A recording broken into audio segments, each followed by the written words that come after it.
लिखो जी death of a partner. अब भाई डेथ ऑफ अ पार्टनर के अंदर हमें ना सीखना है कि हम लोगों ने कैसे क्वेश्चन करना है। देखो जी डेथ ऑफ अ पार्टनर के साथ एक इंपॉर्टेंट चीज़ बताऊं। पहली बात तो इसका क्वेश्चन 6 नंबर का बोर्ड के पेपर में भाई ने पूछा हुआ है, आ सकता है, ठीक है जी। फिर 3 नंबर का भी एक क्वेश्चन सैम्पल पेपर के अंदर दोबारा आया हुआ है। 6 नंबर के अंदर तो भाई ने पूरा बड़े वाला क्वेश्चन पूछा हुआ है, इसके अंदर अकाउंट बनाना है। 3 नंबर के अंदर उसने से पीएनएल का केस पूछा हुआ है, ठीक है जी। और अगर 4 नंबर का क्वेश्चन आया, ये भी चांसेस आने के, तो इसके अंदर गुडविल की एंट्री और पीएनएल का केस, और 1 नंबर का क्वेश्चन भी इसका आ सकता है। तो ये आपके पास इसके अंदर एक ही चीज़ आएगी, पीएनएल का केस। मतलब डेथ ऑफ अ पार्टनर का क्वेश्चन तो पेपर में मिलना ही मिलना है। और अगर मैं आपकी बार सैम्पल पेपर की बात करूँ तो सिर्फ डेथ ऑफ अ पार्टनर ही दिख रही है, ठीक है जी। अब हमने डेथ ऑफ अ पार्टनर में क्या करना है, कैसे करना है, वो समझते हैं। देखो जी जब भी पार्टनर की डेथ होगी, ठीक है, तो हमें क्या करना पड़ेगा, कुछ चीज़ें जो हमें सीखनी है। सबसे पहले हमने सीखनी है केसेस फॉर न्यू रेशो। लिखो जी पहला topic cases for new ratio. अब चाहे रिटायरमेंट हो चाहे डेथ हो, रिटायरमेंट में क्या हो रहा था, बंदा जा रहा था, डेथ में भी जा रहा है, बस या वो परमानेंटली जा रहा है, तो न्यू रेशो में कोई फर्क नहीं है, बिल्कुल सेम रहेगी। लिख लो जी सेम एज रिटायरमेंट। वहाँ सीख लिया, यहाँ सीख लिया, एक ही बात है, सेम एज रिटायरमेंट, ठीक है। अगली चीज़ केसेस फॉर गुडविल।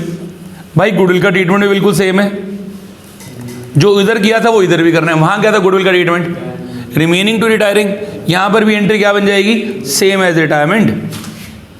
एंट्री क्या बन जाएगी आपकी, रिमेनिंग टू डिकीज्ड।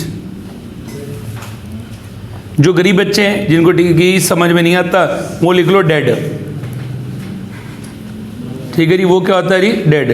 तो remaining to dead cases for goodwill के अंदर ये एंट्री बन जाएगी, ठीक है जी। मतलब सबसे पहले हमने क्या सीखनी है, न्यू रेशो, फिर हमने क्या सीखनी है, गुडविल की एंट्री। ये क्या, रिमेनिंग टू रिटायरिंग या रिमेनिंग टू डेड, सेम है जो हमने रिटायरमेंट सीखी थी। बट हाँ नया क्या सिखा रहा हूँ वो सबसे इंपॉर्टेंट है, केसेस फॉर प्रॉफिट, ठीक। रिमेनिंग टू डिकीज या रिमेनिंग टू डेड। छोड़ दे को डिकीज की स्पेलिंग तो आती नहीं होगी, तो डेड ही लिख ले, ठीक है जी। तो आगे चलते हैं, नेक्स्ट चीज़ आ गई मेरे पास केसेस फॉर प्रॉफिट। देखो अब अगर हमने प्रॉफिट का केस क्या होता है पहले ये समझते हैं। जैसे अब ए बी से 3 आदमी थे, सी की डेथ होगी, सी को 31 मार्च तक तो सारा सिस्टम बट गया होगा, ठीक है। 31 मार्च तक तो सारे प्रॉफिट बांट नहीं होंगे, बट उसके बाद वो 2-3 महीने जितना टाइम भी जिएगा, उसका एग्जीक्यूटर होता है वो आदमी जिसको मरने के बाद सारा सिस्टम मिलता है, नॉमिनी, जिसको सारी प्रॉपर्टी वगैरह मिलेगी। वो क्या कहेगा, भैया उसका प्रॉफिट का हिस्सा दो, जो वो 2 या 3 महीने जिए, तो मुझे उसका प्रॉफिट का हिस्सा निकालना है। इसके लिए हम लोग क्या सीख रहे हैं, केसेस फॉर प्रॉफिट। तो जब भी प्रॉफिट के केसेस निकालने, हमें ना 2 चीज़ों की ज़रूरत है। एक सबसे पहली चीज़ ज़रूरत है टाइम, ठीक है जी। टाइम हम देखेंगे from the last balance sheet. जैसे मेरी लास्ट बैलेंस शीट बनी थी मानो 31 मार्च को, ठीक है जी, और सी एक आदमी था जिसकी डेथ होगी 30 जून को, तो कितने टाइम भाई ने सर्वाइव किया, ये देखो गिनो। 31 मार्च से 30 जून कितने महीने हो गए, 9 महीने नहीं 3 महीने। कितना टाइम जिया है, मार्च तक बैलेंस शीट, मार्च तक तो सारा सिस्टम बटा हुआ है, उसके बाद क्या आएगा, अप्रैल, मई और जून, तो कितने महीने आ जाएंगे, 3 महीने। एक तो आपको क्या चाहिए, टाइम, दूसरा क्या चाहिए, शेयर। शेयर से मतलब क्या है, जैसे ABC 3 पार्टनर है, रेशो थी मानो 3:1, सी मर गया तो उसका शेयर कितना है, 1/6। तो आपको 2 चीज़ें चाहिए हर बारी, एक क्या चाहिए, टाइम, और दूसरा क्या चाहिए, शेयर। बात समझ में आ गई। तो her death of a partner में 2 चीज़ें निकालेंगे हम, टाइम क्या चाहिए, एक टाइम, दूसरा क्या चाहिए, शेयर। अब आगे चलते जी, अब इसके हम केसेस सीखते हैं, क्या क्या चीज़ें आएंगी। लिखो जी case number 1, on the basis of previous year profit. On the basis of previous year profit, समझना भाई हमारे साथ प्रॉब्लम क्या है, हमारे ईयर का प्रॉफिट तो हम 31 मार्च को कैलकुलेट करेंगे, बट डेथ 31 मार्च को थोड़ी होगी, डेथ तो कभी भी हो सकती है। तो जिस दिन भी डेथ हुई होगी उसका वो नॉमिनी कहेगा भैया मुझे इसके प्रॉफिट का हिस्सा दे दो। तो इसलिए हम क्या सीखेंगे, on the basis of previous year profit. कैसे निकालते हैं अब ये समझते हैं। क्वेश्चन लिखो, A, B and C are partners sharing profits in the ratio of 5:4:1. A, B and C are partners sharing profits in the ratio of 5:4:1. C died on 30th June. C died on 30th June and his executor 541. His executor is entitled for his share of profits, his executor is entitled for his share of profits. Executor कौन है? जिसको मरने के बाद वो मिल जाएगा share. His executor is entitled for his share of profits based on the profit of previous year, based on the profit of the previous year. जो भी एग्जीक्यूटर है उसको प्रॉफिट में हिस्सा देना है, किसके हिसाब से देना? Profit of the previous year के अकॉर्डिंग। तो देख लेते हैं प्रीवियस ईयर का प्रॉफिट कितना है। नीचे लिखो साथ में, profit for the year ending on 31st March 2000, year ending 31st March 2019 was rupees 3 lakh कर देना। Profit was rupees 3 lakh. पूरा क्वेश्चन ऐसे आ गया, कहेगा पास दी जर्नल एंट्री। जर्नल एंट्री बनानी है। देखो अब जर्नल एंट्री कैसे बनेगी पहले उसको समझ लेते हैं। ठीक है जी, देखो कुछ भी करने से पहले ना मुझे दो चीज़ें चाहिए। एक तो चाहिए टाइम और दूसरा चाहिए शेयर। बंदे की डेथ कब हुई है? ठीक है जी, बंदे की डेथ कब हुई है जी? 30 जून। लास्ट बैलेंस शीट कब तक बनी हुई है? 31 मार्च। तो कितने महीने हो गए? 3 महीने। लिखो जी टाइम 3/12। पता लगे टाइम मैंने कैसे निकाला है? टाइम आ गया जी 3/12। ठीक है जी, दूसरी चीज़ निकालनी है शेयर। प्रॉफिट शेयरिंग रेशियो क्या थी उसकी? 5:4:1। कौन मरा है? सी का शेयर कितना आ जाएगा? 1/10। एक आपने क्या सजा के लिखना है? टाइम। दूसरा आपने क्या सजा के लिखना है? शेयर। हो गया टाइम और शेयर। यार रेशियो 5:4:1 है तो शेयर कितना हो जाएगा? 1/10। सी मरा है। टाइम 30 जून को मरा है, 31 मार्च तक का तो सारा सिस्टम बटा हुआ है। तो टाइम यहाँ से लेके यहाँ तक 3 महीने तो बनेंगे, अप्रैल मई और जून, 3 महीने वो हो गए। अब यहाँ पे मुझे क्या करना है? हमें ना प्रॉफिट गिवन होगा पूरे साल का। पूरे साल का प्रॉफिट कितना गिवन है? 3 लाख। ठीक है जी, हमारे पास प्रॉफिट होगा पूरे साल का। ये तो पूरे साल का है, क्या उसको पूरे प्रॉफिट में हिस्सा दे दूँ? नहीं ना। इसके साथ किसको मल्टीप्लाई करूँगा? टाइम को। क्यों टाइम को मल्टीप्लाई कर रहा हूँ? ताकि वो 3 महीने का निकल आए। ठीक है जी, और फिर किसको मल्टीप्लाई करूँगा? शेयर के साथ। शेयर के साथ क्यों मल्टीप्लाई कर रहा हूँ? उसके पीछे रीजन है। ये तो ए, बी और सी तीनों का है, तो मुझे तो सिर्फ सी का हिस्सा चाहिए। तो इस वजह क्या फॉर्मूला यूज़ करना है? Profit into time into share. Profit कितने का आप ये बताओ? 3 लाख। टाइम कितने है? और शेयर 1/10। सॉल्व करो इसको।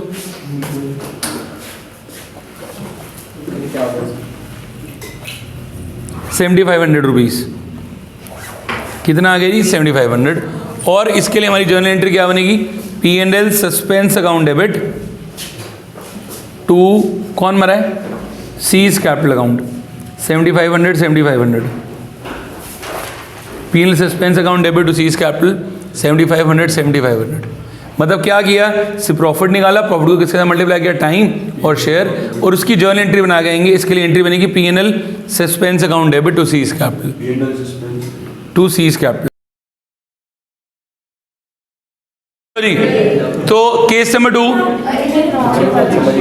On the basis of average profit. ओ भाई शांति। और लिखो जी next case, on the basis of average profit. हाँ जी, on the basis of average profit में क्या है? जैसे पिछली बारी हमने उसको क्या बोला था? जो पिछले साल का प्रॉफिट है उसमें हिस्सा ले लियो।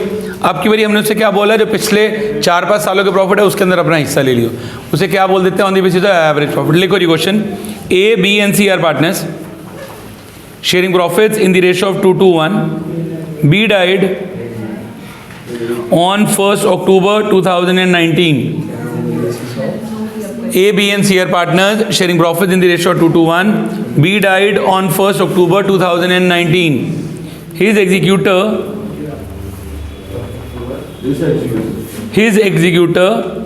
is entitled for his share of profits. His executor is entitled for his share of profit based on the average profit of last 4 years. His executor is entitled for his share of profit based on the average profit of last 4 years. पिछली बारी क्या था? सिर्फ profit. अब की बारी क्या आ गया? Average profit.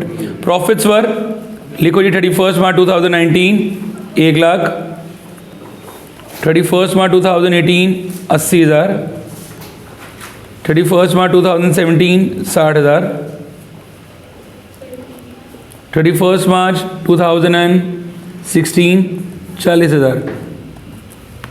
लो जी, उसने हमें किस बेसिस पे बोला है? On the basis of average profit. देखो कोई टेंशन की बात नहीं, सबसे पहले तो दो चीज़ें चाहिए, एक तो टाइम और दूसरा क्या चाहिए? शेयर। टाइम देखो कितना आ रहा है, कब मरा भाई? 1 अक्टूबर को, तो कितने महीने हो गए? 6 महीने। प्रॉफिट शेयरिंग रेशो क्या थी? 2:1। बी मर गया तो कितना आ गया ये? 2/5 हो गया। 2/5 जो शेयर है 2/5 तो बनेगा। अब फॉर्मूला क्या था? Profit into time into share. अब प्रॉफिट की जगह क्या आ जाएगा? Average profit into time into share. बस प्रॉफिट के आगे क्या लगा देना? अक्टूबर से मार्च 5 महीने हुए भाई। अक्टूबर कहाँ जिए पूरा? 6 महीने तो बनेंगे। तो average profit into time into share. अब एवरेज प्रॉफिट निकालो। एवरेज प्रॉफिट कैसे निकलेगा? Total profit divided by number of years. गिन लेते हैं। 1 लाख ये 1 80 कितना हो गया? 1 लाख 280। तो 280 डिवाइडेड बाय 4 70,000। ये आ गई 70,000 इंटू टाइम। कितना टाइम था वो? 6 महीने। उसका शेयर कितना था? 2/5। कितना बन गया जी हमारे पास? 14,000। कितना बन गया जी? 14,000। और जर्नल एंट्री क्या थी आपकी? अभी हमने सीखी थी। क्या एंट्री थी? P&L suspense account debit to B 14,000 P&L suspense to B 14 और हाँ जी रुको, एक छोटी चीज़ और। ये तो सिंपल केस है, बट पेपर में जो क्वेश्चन आएगा ना उसके अंदर ये पॉइंट पूछा जाएगा।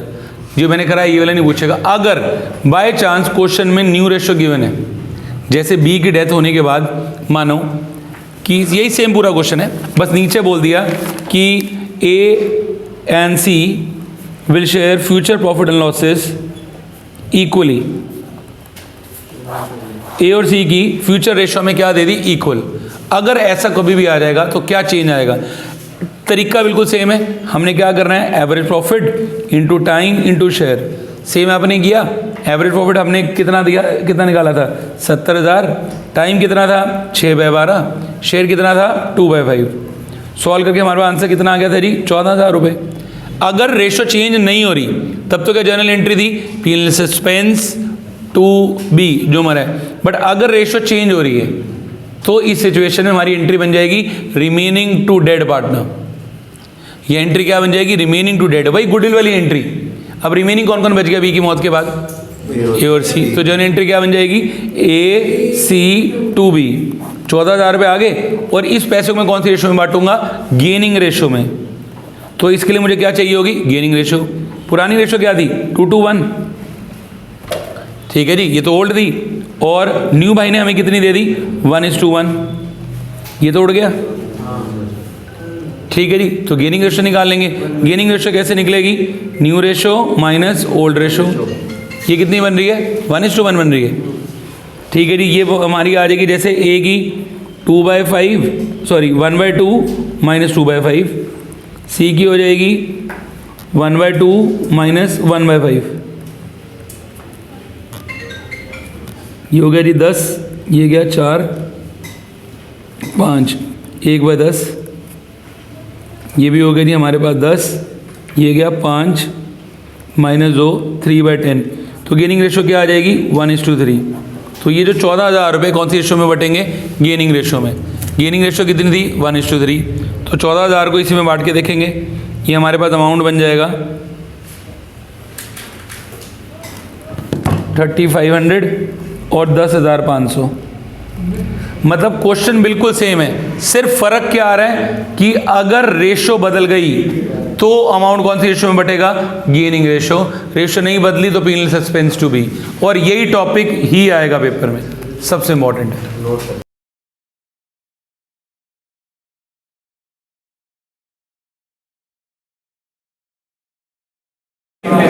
चले जी, next topic on the basis of sales. ठीक है जी, अभी तक जितने भी मैंने क्वेश्चंस किए थे उसके अंदर सारा का सारा सिस्टम जो बेस था वो था on the basis of average profit. अब आ जाएगा on the basis of sales. मतलब क्या होगा कि जैसे पिछले क्वेश्चन में तो हमने उसके एग्जीक्यूटर को बोला कि भाई तुझे क्या हम करेंगे, हम प्रॉफिट के अंदर हिस्सा देंगे। ठीक है जी, हमारे माइंड में एक चीज़ क्लियर है, हमने प्रॉफिट निकालना नहीं, प्रॉफिट तो हम 31 मार्च को निकालेंगे। ठीक है जी, बट उसका एग्जीक्यूटर बोल सकते हैं यार ऐसा करो, तुम जो भी प्रॉफिट निकालोगे देखी जाएगी, पर तुम ऐसा करो जितनी सेल्स हुई आज तक उसके अंदर उसका हिस्सा दे दो। ठीक है जी, तो इसे क्या बोल देगा, on the basis of sales. यहां पर भी प्रॉब्लम क्या आएगी, अगर मेरे को चाहे on the basis of sales हो तो मुझे सेल्स के बेसिस पे भी क्या चाहिए होगा, प्रॉफिट। तो मुझे यहां पे मेरा फॉर्मूला क्या हो जाएगा, प्रॉफिट इनटू शेयर। जब भी on the basis of sales है, टाइम का कोई भी रोल नहीं है, there is no role for the time. क्यों? क्योंकि भाई जो सेल्स है वो तो till the date of death है, तो उसमें टाइम का कोई रोल ही नहीं है। एक बारी क्वेश्चन समझते हैं, बात और समझ में आ जाएगी। जैसे केस के अंदर लिखा हुआ है, B C and D are partners sharing profit in the ratio of 5:1, C dies on 30 June 2006। ठीक है जी, पहले तो रेशियो लिख लेते हैं। बी सी डी की क्या थी, 5:1। कौन सा बंदा मर गया, सी जी। हमारा इसका शेयर कितना बनता है जी, 4/10। कब मर गया है, 30 जून। तो इसका टाइम कितना बनता है वैसे हमारे पास, 3 महीने, जैसे हम लोगों ने पहले निकाला। ठीक है जी, एज पर the partnership deed, in case the death of the partner, his executor will be entitled to his share of profit based on the sales. हमने इसको कौन सी बेसिस पे देना है जी, on the basis of sales. As it is specified that sales during the year was 8 lakh, for जब भी प्रीवियस ईयर की सेल्स कितनी थी, 8 lakh, and for the sales from April 1 to June 2006 was 1.5 lakh, whereas the profit of the previous year was 1 lakh. यहां पे हमें क्या दे दिया, on the basis of sales. जब भी on the basis of sales है, टाइम का कोई रोल नहीं है, टाइम पे काटा मार देना बड़ा सा, याद रहेगा, टाइम का कोई भी रोल नहीं है। ठीक है जी, बस मेरे को फॉर्मूले में क्या चाहिए, हम पहले क्या करते हैं, profit into time into share. तो यह क्या हो जाएगा, प्रॉफिट इंटू शेयर। तो मुझे क्या निकालना है, प्रॉफिट। प्रॉफिट तो है ही नहीं, प्रॉफिट निकालने के लिए मैं यूज करूंगा यूनिटरी मेथड। हर जगह यूनिटरी तो अप्लाई करता हूं। 4 पेंस की कॉस्ट 40 रुपए, तो 2 की 20 रुपए। यहां पे भी वही सेम ध्यान, अगर आप समझ पाओ, देखो पिछले प्रीवियस ईयर की सेल्स कितनी हुई है, 8 लाख। प्रीवियस ईयर का प्रॉफिट कितना था जी, 1 लाख। और करंट ईयर की सेल्स जब वो बंदा मरा है तब तक की कितनी है जी, 1.5 लाख। वही यूनिटरी मेथड लगाऊं, इफ सेल्स वाज 8 लाख, ठीक है जी, इफ सेल्स वाज 8 लाख तो हमारा प्रॉफिट कितने का था, 1 लाख। अगर सेल्स 1 रुपये की हो जाएगी तो 1 लाख डिवाइडेड बाय 8 लाख, और यहाँ कितने की है जी, 1,50,000। अगर 1.5 लाख की तो इंटू क्या कर दूंगा, 1.5 लाख। सॉल्व करूंगा, ये मेरे पास कितना बन रहा है जी, 18750 18750 ही बनेगा जी। ये आ गया जी मेरा profit till the date of his death. ठीक है जी, अब यहाँ पे कई लोगों को मुझे पता ही समझ ही नहीं आया होना, पता नहीं क्या लगा दिए। उनके लिए छोटा सा जुगाड़, तुम लोग सीधा फॉर्मूला याद रखो कि अगर मुझे करंट ईयर का प्रॉफिट निकालना है तो उसको निकालने का फॉर्मूला क्या होगा, मैंने इसी से बनाया, कोई और अलग फॉर्मूला नहीं है। ये फॉर्मूला हो जाएगा previous year profit upon previous year sales into current year sales. Previous year का प्रॉफिट कितना है, 1 लाख। प्रीवियस ईयर की सेल्स कितनी है, 8 लाख। करंट ईयर की सेल्स कितनी है, 3 लाख, सॉरी 1.5 लाख। वही सेम चीज़ ही तो ये है। ये कितना आ गया जी, 18,750 रुपये। ये आ गया 18,750। अब इसके साथ किसको मल्टीप्लाई करना है जी, ये जो प्रॉफिट है ये तो पूरी फर्म का है, इसके साथ मुझे क्या निकालना पड़ेगा जी, उसका शेयर। उस बंदे का शेयर कितना है जो मरा है, उसका शेयर कितना है जी, 4/10। सॉल्व कर लेते हैं जी।